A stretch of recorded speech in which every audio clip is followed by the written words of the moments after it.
சிவராமனின் குடும்பத்தை அகாஸ்னி ஏமாற்றுகிறார். எபிசோட் -7 இறுதி மோதலில் வெளிப்படுத்தப்பட்ட மறக்கப்பட்ட தீர்க்கதரிசனம்.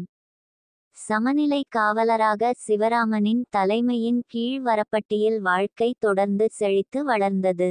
நல்லிணக்க கொள்கைகளால் வழிநடத்தப்பட்ட கிராமவாசிகள் செழித்து வளர்ந்தனர். அவர்களின் ஒற்றுமை மற்றும் மீள்தன்மை பிரகாசமாக பிரகாசித்தது. இருப்பினும் சிவராமன் மிகவும் கடினமாக உழைத்து பராமரிக்கும் சமநிலை ஒரு புதிய சவாலின் விளிம்பில் இருப்பது போல் ஒரு தீய உணர்வு நீடித்தது. ஒரு மாலை நேரத்தில் கிராமம் ஒரு கூட்டு உணவிற்காக கூடியிருந்தபோது வாடிய முகமும் துளையிடும் கண்களும் கொண்ட ஒரு முதியவர் வந்தார். அவர் தன்னை வியாஸ் என்று அறிமுகப்படுத்திக் கொண்டார். ஒரு அலைந்து திரியும் முனிவர் மற்றும் பண்டைய தீர்க்கதரிசனங்களை காப்பவர். கிராமவாசிகள் அவரை அன்புடன் வரவேற்றனர். அவரது கதைகளை கேட்க ஆர்வமாக இருந்தனர். இரவு இருட்டாகும்போது வியாஸ் அனைவரின் கவனத்தையும் ஈர்த்த ஒரு கதையை பகிர்ந்து கொண்டார். பல நூற்றாண்டுகளுக்கு முன்பு அவர் தொடங்கினார். ஒரு தீர்க்கதரிசனம் முன்னறிவிக்கப்பட்டது. அது இருளுக்கு வழிவகுக்கும் ஒரு பெரிய துரோகத்தை பற்றியும் சமநிலையை மீட்டெடுக்கும் ஒரு வீரனை பற்றியும் பேசியது. இருப்பினும் தீர்க்கதரிசனம் அங்கு முடிவடையவில்லை. ஒளியோ இருளோ அல்ல, இரண்டிலிருந்தும் பிறந்து பிரிக்கப்பட்ட ஒரு சக்தியால் சமநிலை அச்சுறுத்தப்படும் ஒரு காலத்தை பற்றி அது எச்சரித்தது. சிவராமன் கவனமாக கேட்டார். அவரது இதயம் கவலையால் கனத்தது. நீங்கள் பேசும் இந்த சக்தி என்ன, வியாஸ்?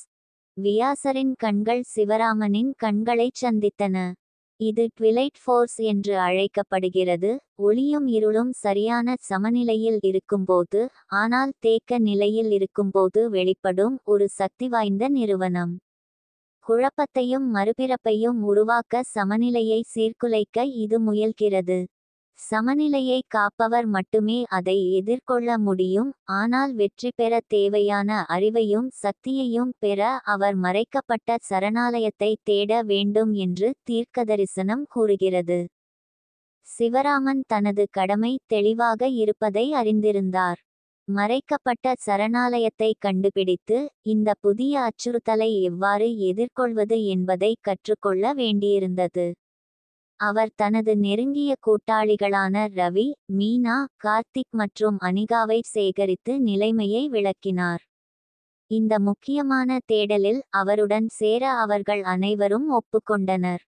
வியாசர் வழிகாட்டியாக இருந்ததால் அவர்கள் தங்கள் பயணத்தை தொடங்கினர். மறைக்கப்பட்ட சரணாலயத்திற்கான பாதை மர்மம் மற்றும் ஆபத்தால் சூழப்பட்டிருந்தது. மந்திரித்த காடுகள் வழியாக, துரோக ஆறுகள் வழியாக, உயரமான மலைகள் வழியாக அவர்களை வழிநடத்தியது. ஒவ்வொரு அடியும் அவர்களின் உறுதியையும் ஒற்றுமையையும் சோதித்தது. ஒரு அடர்ந்த, மந்திரித்த காட்டில் அவர்கள் ஒளி மற்றும் இருள் இரண்டையும் கொண்ட உயிரினங்களை எதிர்கொண்டனர். அவை சங்கடமான இணக்கத்தில் பிணைக்கப்பட்டுள்ளன. அமைதியை பேண தங்கள் புத்திசாலித்தனத்தையும் தாயத்தின் சக்தியையும் பயன்படுத்தி இந்த நிறுவனங்கள் வழியாக கவனமாக செல்ல வேண்டியிருந்தது. அவர்கள் ஒரு பொங்கி எழும் நதியை கடக்கும்போது அவர்கள் நம்பிக்கை மற்றும் குழுப்பணியின் சோதனைகளை எதிர்கொண்டனர். ஒவ்வொருவரும் பாதுகாப்பாக மறுபக்கத்தை அடைய மற்றவர்களை நம்பியிருக்க வேண்டியிருந்தது. அவர்களின் பிணைப்புகளை வலுப்படுத்தி தேடலுக்கான அவர்களின் உறுதிப்பாட்டை வலுப்படுத்தினர். உயர்ந்த மலைகளில் அவர்களின் ஞானத்தையும் தைரியத்தையும் சோதித்த பண்டைய பாதுகாவலர்களின் ஒரு பழங்குடியினரை அவர்கள் சந்தித்தனர். சிவராமன் தனது அறிவையும் தாயத்தின் சக்தியையும் பயன்படுத்தி தனது கூட்டாளிகளை இந்த சோதனைகளின் மூலம் வழிநடத்தி தங்கள் பயணத்தை தொடர தங்கள் தகுதியை நிரூபித்தார். இறுதியாக அவர்கள் அமைதியான அழகு மற்றும் ஆழமான மந்திரத்தின் இடமான மறைக்கப்பட்ட சரணாலயத்தின் நுழைவாயிலை அடைந்தனர். அந்த சரணாலயம் ஒரு மலைச்சரிவில் செதுக்கப்பட்ட ஒரு பழங்கால கோயிலாகும். அதில் உலகின் வரலாறு மற்றும் சமநிலையை விவரிக்கும் சின்னங்கள் மற்றும் கல்வெட்டுகள் நிறைந்திருந்தன. சரணாலயத்திற்குள் மறைந்திருக்கும் அறிவின் பாதுகாவலரான பார்வதி என்ற பழங்கால ஆரக்கிளை கண்டுபிடித்தனர். பார்வதி அவர்களை அன்புடன் வரவேற்றார். அவளுடைய கண்கள் பல நூற்றாண்டுகளின் ஞானத்தால் நிறைந்திருந்தன. சமநிலையின் காவலர், வரவேற்கிறோம். நான் உங்கள் வருகைக்காக காத்திருந்தேன். சிவராமன் மரியாதையுடன் வணங்கினார். அந்தி சக்தியுடன் மோதவும் சமநிலையை பாதுகாக்கவும் நாங்கள் அறிவையும் சக்தியையும் தேடுகிறோம். பார்வதி அவர்களை பண்டைய சுருள்கள் மற்றும் கலைப்பொருட்கள் நிறைந்த ஒரு அறைக்கு அழைத்துச் சென்றார். அந்தி சக்தி முற்றிலும் ஒளியோ இருட்டோ அல்ல, அது அவற்றின் மிகவும் குழப்பமான வடிவத்தில் இரண்டின் உருவகமாகும். அதை எதிர்கொள்ள நீங்கள் அதன் இயல்பை புரிந்துகொண்டு உங்களுக்குள் ஒளி மற்றும் இருளின் ஒற்றுமையை தழுவ வேண்டும். பார்வதி சிவராமனை தீவிர தியானம் மற்றும் சடங்குகள் மூலம் வழிநடத்தினார். அவரது இருப்பின் ஆழமான பகுதிகளையும் தாயத்தின் சக்தியையும் பயன்படுத்த அவருக்கு உதவினார். ஒளி மற்றும் இருள் இரண்டின் ஆற்றல்களையும் பயன்படுத்த கற்றுக்கொண்டார். அவற்றை தனக்குள் இணக்கமாக இணைக்கிறார். இதற்கிடையில் ரவி, மீனா, கார்த்திக் மற்றும் அனிகா ஆகியோர் சரணாலயத்தின் பாதுகாவலர்களுடன் பயிற்சி பெற்று வரவிருக்கும் போரில் சிவராமனை ஆதரிப்பதற்கான மேம்பட்ட நுட்பங்களை கற்றுக்கொண்டனர். அவர்களின் பிணைப்புகள் வலுப்பெற்றன, அவர்களின் திறமைகள் கூர்மையடைந்தன. பல நாட்கள் கடுமையான பயிற்சி மற்றும் தியானத்திற்கு பிறகு சிவராமன் உருமாறி வெளிப்பட்டார். அவரது ஒளி மற்றும் இருளின் இணக்கமான கலவையை வெளிப்படுத்தியது. சமநிலையுடனும் அந்தி சக்தியை எதிர்கொள்ளும் வலிமையுடனும் அவர் ஆழமான தொடர்பை உணர்ந்தார். பார்வதி அவருக்கு ஒரு படிகத்தை கொடுத்தார். அதன் ஒளி பிரகாசத்திற்கும் இருளுக்கும் இடையில் மாறுகிறது. இது சமநிலையின் படிகம்.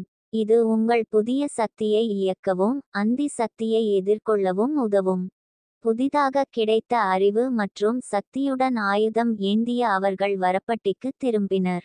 வீடு திரும்பும் பயணம் எதிர்பார்ப்பு மற்றும் நோக்கத்தால் நிறைந்திருந்தது. அவர்களுக்கு ஒரு பெரிய சவால் காத்திருக்கிறது என்பதை அவர்கள் அறிந்திருந்தனர், ஆனால் அவர்கள் தயாராக இருந்தனர். அவர்கள் திரும்பி வந்ததும் சிவராமனின் மாற்றத்தை கிராம மக்கள் உணர்ந்தனர். அவர் தனது அனுபவங்களையும் வரவிருக்கும் ட்விலைட் படையின் அச்சுறுத்தலையும் பகிர்ந்து கொண்டார். தங்கள் தலைவரின் உறுதியால் ஈர்க்கப்பட்ட கிராம மக்கள் தங்களால் இயன்ற எந்த வகையிலும் அவரை ஆதரிக்க தயாரானார்கள். வாரப்பட்டியின் மீது அந்தி பொழுது விழுந்ததும் வானம் இயற்கைக்கு மாறான சாயலுடன் இருட்டாக மாறியது. காற்று ஒரு விசித்திரமான சக்தியுடன் வெடித்தது, ட்விலைட் படையின் வருகையை அறிவித்தது. சமநிலை படிகத்தை ஏந்திய சிவராமன் சவாலை எதிர்கொள்ள தயாராக முன்னணியில் நின்றார். ட்விலைட் படை ஒளி மற்றும் இருளின் சுழலும் சுழலாக வெளிப்பட்டது, அதன் இருப்பு பிரமிக்க வைக்கும் மற்றும் திகிலூட்டும். சிவராமன் தனது புதிய சக்தியையும் படிகத்தையும் பயன்படுத்தி முன்னேறினார். இந்த போர் அவர்கள் முன்பு எதிர்கொண்டதைப் போலல்லாமல் இருந்தது. ட்விலைட் படையின் குழப்பமான ஆற்றல் சிவராமனின் இணக்கமான சக்தியுடன் மோதி ஒளி மற்றும் நிழலின் வெடிப்புகளை உருவாக்கியது. ரவி, மீனா, கார்த்திக் மற்றும் அனிகா ஆகியோர் அவருக்கு பக்கத்தில் துணிச்சலுடன் போராடினர். அவர்களின் ஒற்றுமையும் வலிமையும் அவரது முயற்சிகளை வலுப்படுத்தின. சிவராமன் தனக்குள் சமநிலையை பேணுவதில் கவனம் செலுத்தினார். சமநிலை படிகத்தை பயன்படுத்தி தனது சக்தியை செலுத்தினார். அந்த சக்தியின் குழப்பமான ஆற்றல் தன்னை மூழ்கடிக்க முயற்சிப்பதை அவரால் உணர முடிந்தது, ஆனால் அவர் உறுதியாக இருந்தார். இறுதி குவிந்த முயற்சியால் சிவராமன் படிகத்தின் முழு சக்தியையும் கட்டவிழ்த்து அந்தி விசையை மூழ்கடித்த இணக்கத்தின் ஒரு சுழலை உருவாக்கினார். அந்தி விசை சிதறடிக்கப்பட்டு அமைதியான அமைதியை விட்டுச் சென்றது. கிராம மக்கள் ஆரவாரம் செய்தனர். சிவராமன் மீதான அவர்களின் நம்பிக்கை மீண்டும் உறுதிப்படுத்தப்பட்டது. அந்தி விசை தோற்கடிக்கப்பட்டது, சமநிலை பாதுகாக்கப்பட்டது. சிவராமன் சோர்வடைந்தாலும் வெற்றி பெற்றவராக தனது மக்களை பார்த்தார். பயணம் இன்னும் முடிவடையவில்லை என்பது அவருக்கு தெரியும், ஆனால் அவர்களின் ஒற்றுமையின் வலிமை மற்றும் சமநிலையின் சக்தியால் அவர்கள் முன்னால் உள்ள எந்த சவால்களையும் எதிர்கொள்ள முடியும்.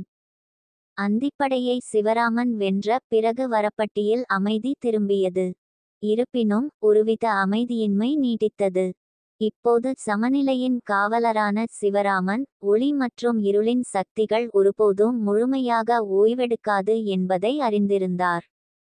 அவரது புதிய பாத்திரத்திற்கு நிலையான விழிப்புணர்வு மற்றும் புரிதல் தேவைப்பட்டது. ஒரு மாலை நேரத்தில் கிராமம் ஒரு திருவிழாவிற்கு தயாராகும் போது திடீரென ஒரு குளிர் காற்றில் பரவியது. வானம் இருட்டாகிவிட்டது. ஒரு பழக்கமான தீய இருப்பு நிழல்களிலிருந்து வெளிப்பட்டது. அகஸ்னி தானே தோன்றினார். அவளுடைய வடிவம் முன்பை விட சக்திவாய்ந்ததாகவும் திகிலூட்டும் விதமாகவும் இருந்தது. சிவராமன், அவள் கூப்பிட்டாள். அவளுடைய குரல் இருண்ட ஆற்றலுடன் எதிரொலித்தது. நீ என்னை இவ்வளவு எளிதாக தோற்கடிக்க முடியும் என்று நினைத்தாயா? நான் முன்பை விட வலிமையாக திரும்பிவிட்டேன். இந்த முறை உன்னையும் உன் கிராமத்தையும் முற்றிலுமாக அழித்துவிடுவேன். சிவராமன் முன்னோக்கி அடியெடுத்து வைக்க ஒளியின் தாயத்து அவரது மார்பில் பிரகாசமாக பிரகாசித்தது. அகஸ்னி, உன் இருளுக்கு இங்கே இடமில்லை. எங்கள் வீட்டிற்கு தீங்கு செய்ய நாங்கள் உன்னை விடமாட்டோம். உங்களிடம் ஒளியின் தாயத்து இருக்கலாம், ஆனால் நான் அகஸ்னியின் நிழல்களின் சக்தியையும் அந்தி சக்தியின் எச்சங்களையும் பயன்படுத்தி கொண்டேன். உங்கள் முடிவைச் சந்திக்க தயாராகுங்கள். வரவிருக்கும் ஆபத்தை உணர்ந்த கிராம மக்கள் சிவராமனின் பின்னால் கூடி தங்கள் வீட்டை பாதுகாக்க தயாராக இருந்தனர். ரவி, மீனா, கார்த்திக் மற்றும் அனிகா ஆகியோர் தங்கள் உறுதியுடன் அசைக்க முடியாதபடி அவருக்கு பக்கத்தில் நின்றனர். சக்திவாய்ந்த சக்திகளின் மோதலுடன் போர் தொடங்கியது. சிவராமனையும் அவரது கூட்டாளிகளையும் தாக்கிய இருண்ட முனைகளை அகாஸ்னி அழைத்தார். தாயத்திலிருந்து வரும் ஒளிக்கற்றைகளுடன் சிவராமன் எதிர்கொண்டார். கிராமவாசிகளை பாதுகாக்க ஒரு தடையை உருவாக்கினார். ரவியும் மீனாவும் தங்கள் திறமைகளை பயன்படுத்தி அகஸ்னியின் இருண்ட மந்திரத்தை தடுக்க போராடினர். அதே நேரத்தில் கார்த்திக்கும் அனிகாவும் தங்கள் சொந்த மந்திரங்கள் மற்றும் திறன்களால் ஆதரவை வழங்கினர். அவர்களின் முயற்சிகள் இருந்தபோதிலும் அகஸ்னியின் சக்தி மிகப்பெரியதாக தோன்றியது. அவள் அலை அலையாக இருண்ட சக்தியை கட்டவிழ்த்து சிவராமனையும் அவரது கூட்டாளிகளையும் மண்டியிடச் செய்தபோது சிரித்தாள். நீ வெல்ல முடியாது, சிவராமன். உன் ஒளி என் இருளுக்கு இணையாக இல்லை. தன் பலத்தையெல்லாம் திரட்டி சிவராமன் சமநிலை படிகத்தின் சக்தியை பயன்படுத்தி ஒளி மற்றும் இருளின் ஆற்றல்களை தன்னுள் இணைத்து கொண்டான். அகஸ்னியை தோற்கடிக்க தான் கடுமையாக உழைத்து பராமரிக்கும் சமநிலையை தழுவ வேண்டும் என்பதை அவன் அறிந்திருந்தான். ஆழ்ந்த மூச்சோடு சிவராமன் நிமிர்ந்து நின்றான். அவனது ஒளி மற்றும் இருள் இரண்டையும் பரப்பியது. அகஸ்னி, நான் உன்னை ஒளியால் மட்டும் எதிர்த்து போராட மாட்டேன். நம் அனைவரையும் தாங்கும் சமநிலையை கொண்டு நான் உன்னை எதிர்த்து போராடுவேன். தாயத்து மற்றும் படிகத்தின் ஒருங்கிணைந்த ஆற்றல்களை சிவராமன் செலுத்தியபோது அவனைச் சுற்றி இணக்கமான சக்தியின் ஒரு சுழல் உருவானது. சுழல் வளர்ந்து அகஸ்னியின் இருண்ட முனைகளை மூழ்கடித்து அவளுடைய தாக்குதல்களை நடுநிலையாக்குவதை கிராமவாசிகள் பிரமிப்புடன் பார்த்தார்கள். அகஸ்னியின் கண்கள் ஆத்திரத்தாலும் பயத்தாலும் விரிந்தன. இல்லை, இது இருக்க முடியாது. சமநிலையின் சுழல் தீவிரமடைந்து சிவராமன் முன்னேறினான். இது இப்போது முடிகிறது, அகஸ்னி. உன் இருளின் ஆட்சி முடிந்துவிட்டது. இறுதியாக ஒருமுகப்படுத்தப்பட்ட முயற்சியுடன் சிவராமன் சுழலின் முழு சக்தியையும் கட்டவிழ்த்து அதை அகஸ்னியை நோக்கி செலுத்தினார். இணக்கமான ஆற்றல் அவளைச் சூழ்ந்து அவளுடைய இருண்ட வடிவத்தை கிழித்து அதை ஒன்றுமில்லாமல் கரைத்தது. அவள் மறைந்தபோது அவளுடைய அலறல்கள் காற்றில் எதிரொலித்தன. அவளுடைய இருப்பு இறுதியாக அழிக்கப்பட்டது. கிராமவாசிகள் ஆரவாரம் செய்தனர். அவர்களின் மகிழ்ச்சி மற்றும் நிம்மதி உணரப்பட்டது. அவர்கள் தங்கள் மிகப்பெரிய எதிரியை எதிர்கொண்டு வெற்றி பெற்றனர். சிவராமனுக்கும் சமநிலையின் சக்திக்கும் நன்றி. சோர்வடைந்த ஆனால் வெற்றி பெற்ற சிவராமன் தனது மக்களை பார்த்தார். இருளுக்கு எதிரான போர் தொடரும் என்பதை அவர் அறிந்திருந்தார். ஆனால் அவர்களின் ஒற்றுமையின் வலிமையாலும் சமநிலையின் சக்தியாலும் அவர்கள் எந்த சவாலையும் எதிர்கொள்ள முடியும்.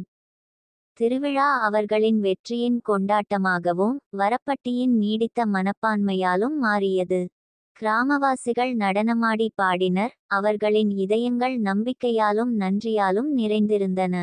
சிவராமன் தனது நண்பர்கள் மற்றும் கூட்டாளிகளால் சூழப்பட்டபோது அமைதி மற்றும் நிறைவின் ஆழ்ந்த உணர்வை உணர்ந்தார்.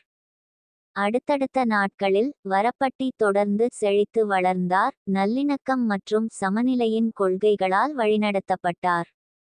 சமநிலையின் பாதுகாவலராக சிவராமன் விழிப்புடன் இருந்தார், எப்போதும் தனது வீட்டையும் மக்களையும் பாதுகாக்கத் தயாராக இருந்தார். அகஸ்னியின் துரோகத்தின் கதையும் ஒரு தலைவரிலிருந்து சமநிலையின் பாதுகாவலராக சிவராமனின் பயணமும் ஒரு காலத்தால் அழியாத புராணக்கதையாக மாறியது, வருங்கால தலைமுறையினருக்கு உத்வேகம் அளித்தது. ஒளியின் தாயத்து மற்றும் சமநிலையின் படிகம் ஆகியவை அவற்றின் நீடித்த ஆவியின் அடையாளங்களாகவும், ஒற்றுமை, தைரியம் மற்றும் அனைத்து உயிர்களையும் நிலைநிறுத்தும் நுட்பமான சமநிலையின் சான்றாகவும் இருந்தன. அதனால் வரப்பட்டி செழித்து வளர்ந்தது, எப்போதும் மாறிவரும் உலகில் நம்பிக்கை மற்றும் மீள்தன்மையின் கலங்கரை விளக்கமாக. ஒளி, இருள் மற்றும் அவற்றுக்கிடையேயான சமநிலையின் கொள்கைகளால் என்றென்றும் வழிநடத்தப்பட்டது. சிவராமனின் குடும்பத்தை அகாஸ்னி ஏமாற்றுகிறார். எபிசோட் -8 தொடரும்.